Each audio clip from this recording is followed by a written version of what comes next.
Countdown for blast off. X minus 5, 4, 3, 2, X minus 1, fire.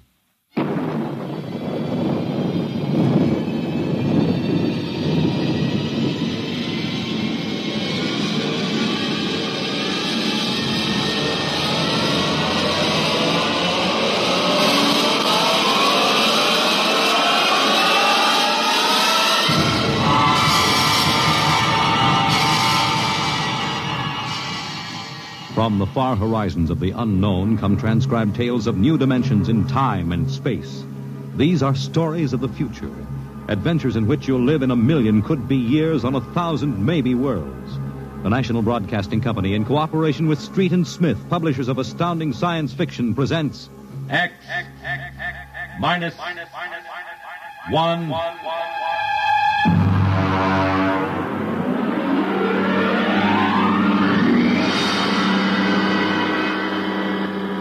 Tonight's story, Dr. Grimshaw's Sanatorium.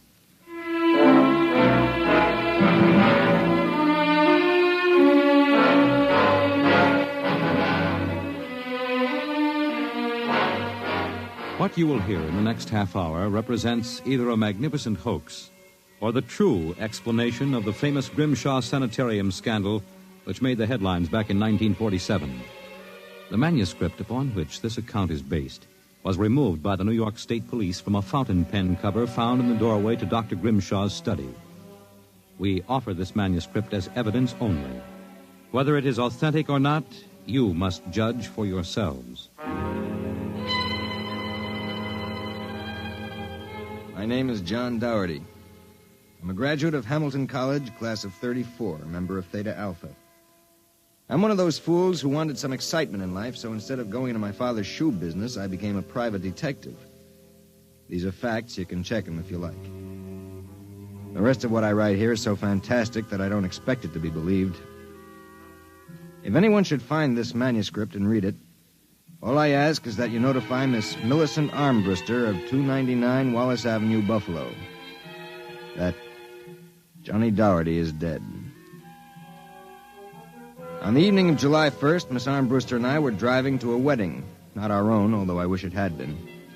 It was Sunday, and in order to avoid traffic, I took the Old Mill Road, a single-lane dirt affair that runs past the Gowanda Cemetery. Johnny, aren't you going too fast? Not for this road. There's nothing around except some tombstones and... Johnny, the gate to the cemetery. Well, what about it? That hearse, look out! Look out! We skidded for about 20 feet and slammed into the back of the hearse. The two rear doors buckled and snapped open. It was a freak. A huge oak coffin with brass handles tipped up and began slowly to slide back toward us. Oh, how horrible. You stay right here, baby. You okay, Mac? You don't pay much attention to speed limits, do you, Jack? Now, look, let's not get hung up on who was right and who was wrong. I was going too fast, and you were traveling without lights after dark. Let's see your driver's license. Right here. Oh. Private eye, eh? Now, if you don't mind, who does this joy wagon belong to? Gowanda Funeral Service. It's being rented to Grimshaw. Who? Grimshaw from the private sanatorium. Mind if I ask what you were doing after dark coming out of a cemetery with a wooden kimono? We're moving one of Grimshaw's patients to a new grave. They always travel like this? Look, Hawkshaw, how about skipping the third degree and giving me a hand getting this box back in the wagon? A pleasure. Better screw on that cover again. It's going to slide off. Let's get it in the hearse first. Okay, Junior. You get on that end. Okay. You ready? Yeah, lift. Just slide it. Oh, brother, who's in there, King Kong? Look out for the cover. I told you that would happen. What's the guy's name, Junior? Oh, why don't you ask him, Sherlock Holmes? A real wise guy, huh? I've got half a mind to report this accident. Yeah, well, go ahead. See where it gets you. Now, if you'll pardon me, I'll deliver the body.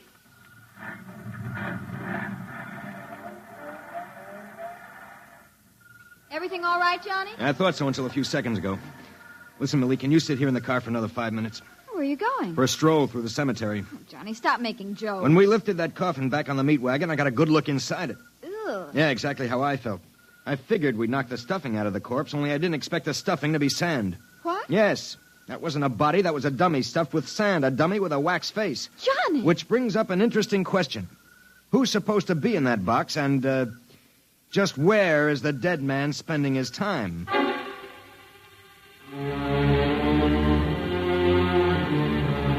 Sometimes in my business, when things drop off, you have to go out and, dig up new clients.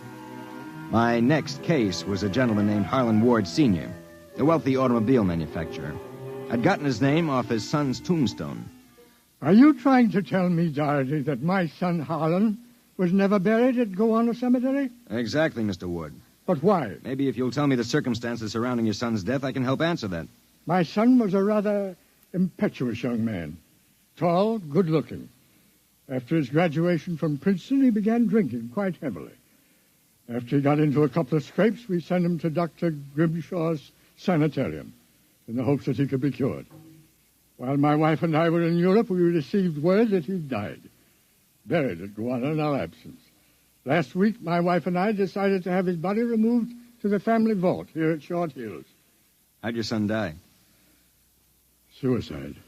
You never saw the body? No, we couldn't get back from Europe in time.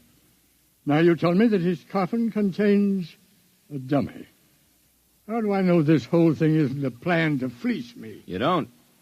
But you're a rich man, Mr. Ward, and you're perfectly willing to take a chance that I'm on the level and that your son may still be alive. You sound very sure of yourself, Mr. Doherty. My fee is a $2,000 retainer plus expenses. What sort of expenses? However much it costs to take the cure at Dr. Grimshaw's Sanatorium.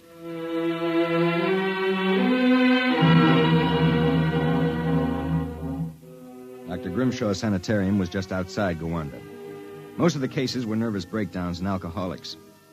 I committed myself as a dipso, and just to make it convincing, I stopped at 5 or 6 bars on the way over. I was interviewed by Grimshaw himself, a small man with a fringe of white hair. You understand, Mr. Doherty. That's not my real name, of course, social reasons. We understand. Our paid clientele is very select, and our rates are very high. You will be paid in cash and in advance, Dr. Grimshaw. How long does a cure usually take? That, of course, depends on the degree of alcoholism. This is my assistant, Dr. Boyna. How do you do? How do you do? We are accepting Mr. Doherty as a patient. Better place him in the ward with Mr. K and Mr. Keiki. Mr. K is a long-term patient, Mr. Doherty, a highly intelligent man, formerly a professor of plant pathology.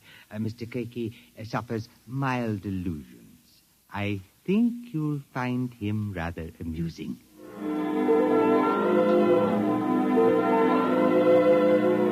After about 3 days, my roommates Arthur Kay and Crakey got used to me. And we even began to play three-handed bridge. Kay was a chronic dope addict, an intelligent, sensitive man. Crakey was nothing but a clown. He kept a big black cat named the Professor, which he talked to as if it were human. And so I said to her, my dear Countess, if you don't like the company of my cat, then you don't like me. She looked at me as if I were insane. But, of course, the joke was on her because I was. Professor? The professor is very sociable. Excellent company. Except when he kills birds and deposits them in your bed. He's nothing but a feline murderer as far as I'm concerned. Ah, see? You have insulted him, Mr. K. Come here, Professor. Let's make friends. How about giving me your paw? Oh! Scratched me, you black devil. You insulted him. You hurt his feelings. Well, just keep him away from me. It will be a pleasure. I would advise you not to insult him again. Good afternoon and evening. Is he always as nuts as that? Ever since I've been here. What's his problem? Manic depressive. And a little paranoid, too. How long have you been here, Arthur? At Grimshaw's 2 years. I left for a while, but I couldn't stay away from the junk, so I committed myself again. Did you, happen to know a patient here named Harlan Ward? Why do you ask that? Did you know him? I met him socially a few times. I understand he died here.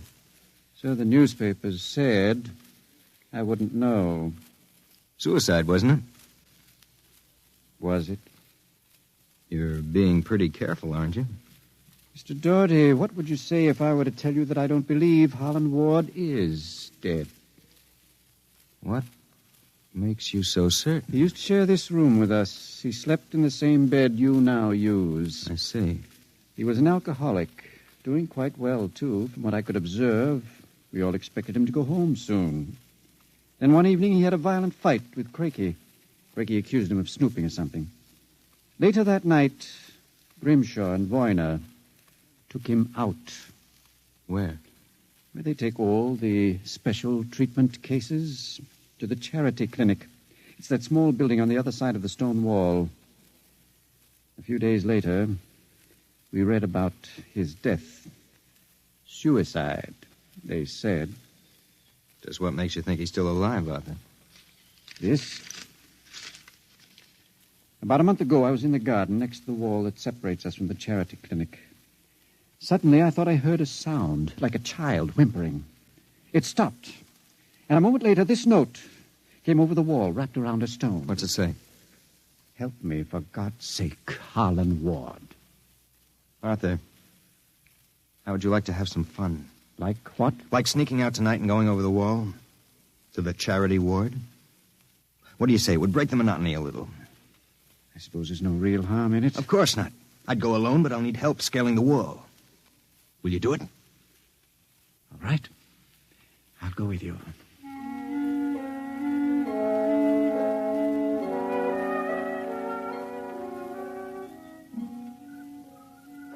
Up. All clear. Give me your hand and I'll lift you. Be careful when you drop. Ready? Go ahead.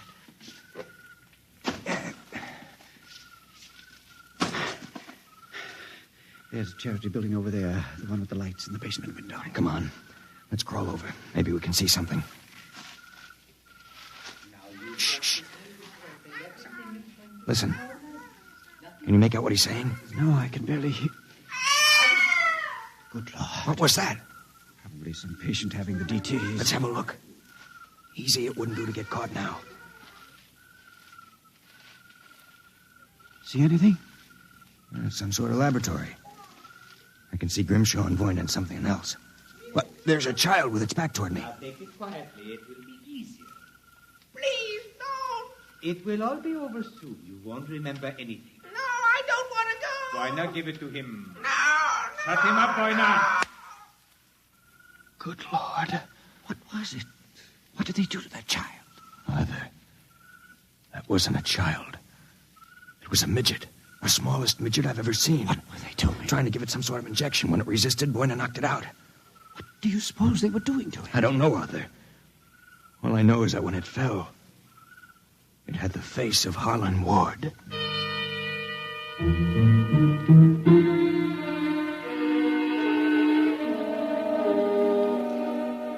All the way back to our room, my brain was working like some frantic pinball machine.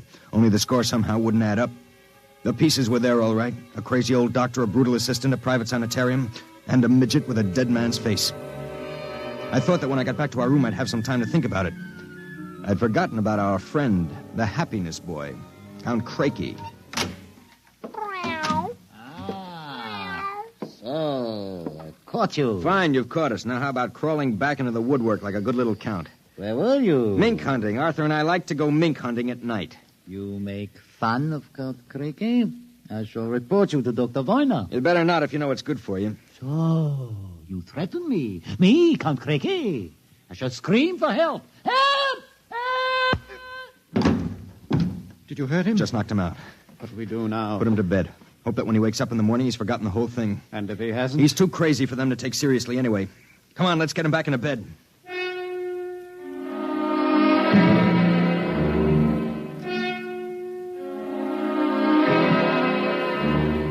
I went to sleep in my own room. And the next thing I felt was the sharp jab of the hypodermic needle in my left arm. Hold it. It'll be useless to struggle, Mr. Doherty. In a moment, your motor nerves will be completely paralyzed. What's this about, Grimshaw? I might ask the same of you. My good friend Count Crakey informs me you and Mr. Kay decided to do some snooping earlier tonight. He followed you and saw you climb the wall. Crakey's insane. Mr. Doherty, that is a matter of opinion. Crakey, what is this? Perhaps my assistant, Dr. Grimshaw, would be good enough to explain. Assistant? Yes. You see, I am the actual head of the Grimshaw Sanatorium. Count Craigie feigns many delusions, Mr. Doherty. But in this case, he is telling the truth. Count Craigie is actually Professor Ernst Hassler. Professor Hassler and I worked together in the Berlin Neurological Institute before and during the last war. Unfortunately, my political affiliations with the Third Reich were under investigation by the War Crimes Commission. However, Dr. Grimshaw managed to smuggle me into this country, where I masqueraded as a mental patient in order that we might continue certain experiments which were interrupted by the American army. I can imagine the sort of experiments you conducted. You and your friend Mr. Kay will discover their exact nature very shortly, Mr. Doherty. It is a magnificent opportunity to serve science. I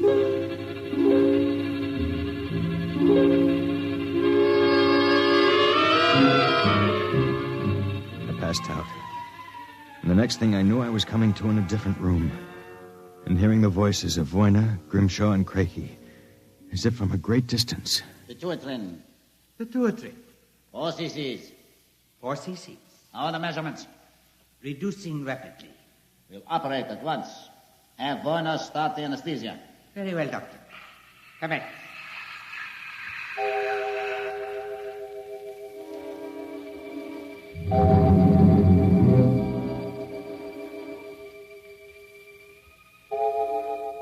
When I came to again, I had a blinding headache. I began to wonder if Craigie and Grimshaw weren't doing something to drive me insane, because I lost all sense of perspective. The room seemed to grow in size. I don't know how much time passed, but one day Craigie came into the room with a bundle in his arms about the size of a newborn baby. The bundle was my friend, Arthur Kay. And worse yet, I was exactly the same size that he was. Let me out of here. Let me out. Allow me to congratulate you, gentlemen. How are you feeling? You dirty monster. I'm disappointed, gentlemen. Do you not feel privileged to be a part of an experiment that will place me at the very top rank of the world's endocrinologists? What are you doing to us, you madman? It has long been established, gentlemen, that dwarfism and giantism result from injury to or malfunction of the pituitary and thyroid glands.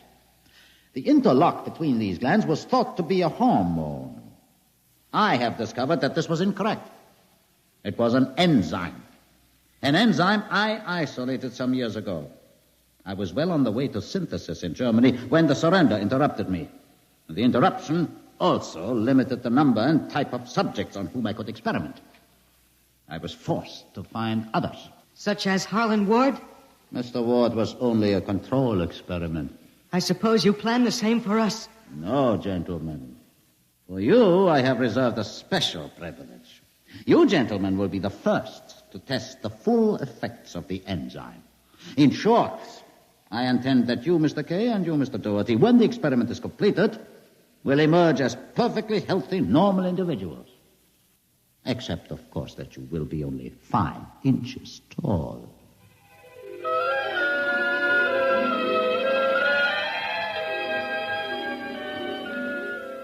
The days and nights that followed were a living nightmare.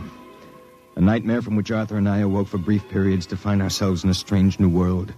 A huge, frightening world where everything seemed enlarged 100 times. When we finally emerged, we found ourselves imprisoned in a tiny mouse cage. Judging by the relative size of things, we could not have been more than 5 inches tall. Now we realized the experiment was at an end. That from now on, it was either escape or be destroyed. How's it coming, Arthur?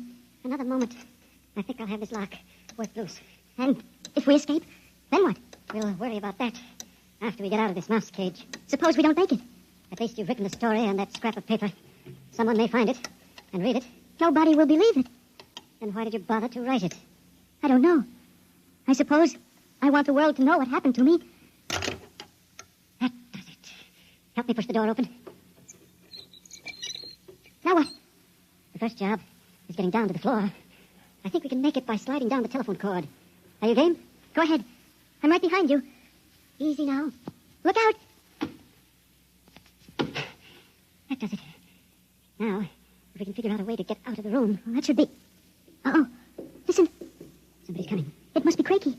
We've got to hide. Here. The grate in the fireplace. He'll kill us if he finds us. Stay quiet.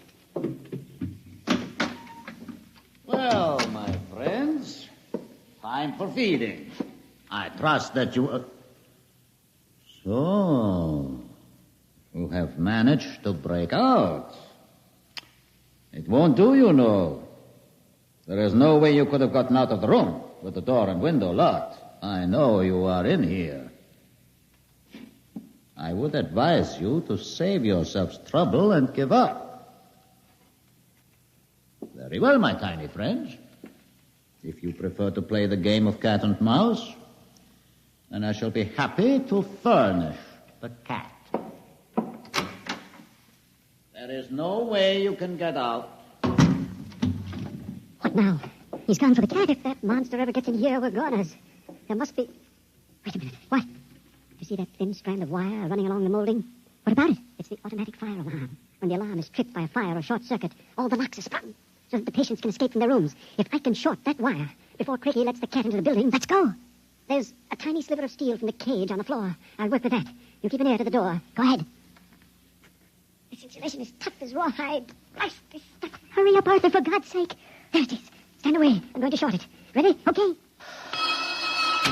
We made it. There goes the door. Let's make a run for it down the hall. If we can get to the garden, we've got a chance. I smell smoke. The short may have actually started a fire. Come on. Wait a minute. I have to go back. The manuscript. Don't be a fool. There's no time. Come on. You go ahead. I'll catch up. Hurry up. I'll wait in the hall. Only a second.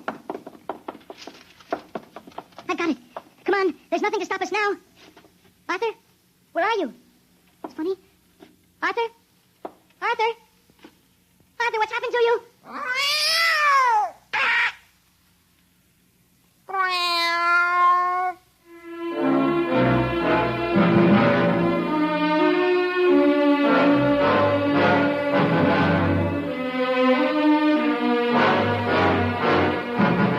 This is the record found in a fountain pen cover in the burned-out hallway of Dr. Grimshaw's sanatorium.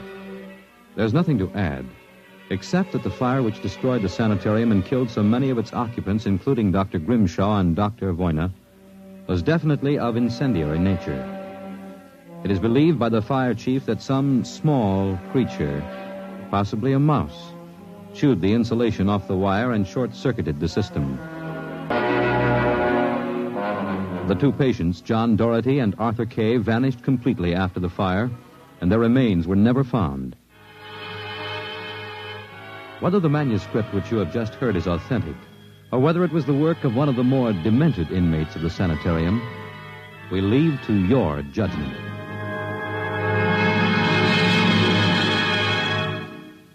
You have just heard X-1, presented by the National Broadcasting Company in cooperation with Street and Smith, publishers of astounding science fiction. Your announcer, Fred Collins. X-1 was directed by Fred Way and is an NBC Radio Network production.